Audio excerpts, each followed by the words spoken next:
viewers, I'm Lady Etheria. There was a question in the Levi Wand Flow group this week about stalls. So I'm not 100% sure what that meant exactly, because in my world, in my brain, stalls can mean a few different things.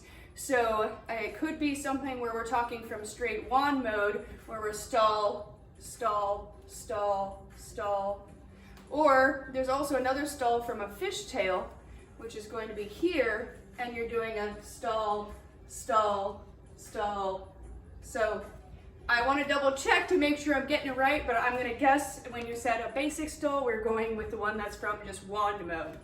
So the big thing about this is the wand is going to go wherever we put our hand. So if you're trying to wand from here and do stalls, see how my hand's not really moving and the wand's kind of almost coming at me? We want to make sure we're putting our hand where we want the wand go. So if I throw it here, here, right, the wand's following exactly where my hand's going.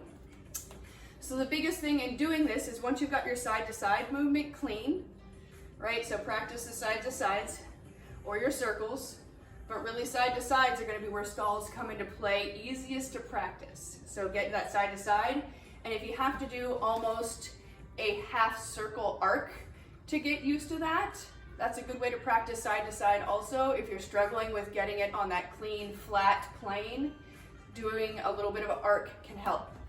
Next, with the stall that we're talking about from this mode, you're literally just going to put your hand there and stop. Put your hand there and stop. Hand, stop, stop. And that can go anywhere. So then it's just, where am I going to put that hand? And the wand stops there for a second. You will note if you do stay there too long, the wand's going to come at me. See how it's now kind of coming at my hand? So you do have a limited amount of time that it's going to float, where the string and your hand are about 2 o'clock, if you're on the clock, before your hand and the wand are going to start to meet up at that noon position, if we're talking about the top of the wand being noon. So you do have a limited amount of time that you're going to get that stall, stall, and have to change directions.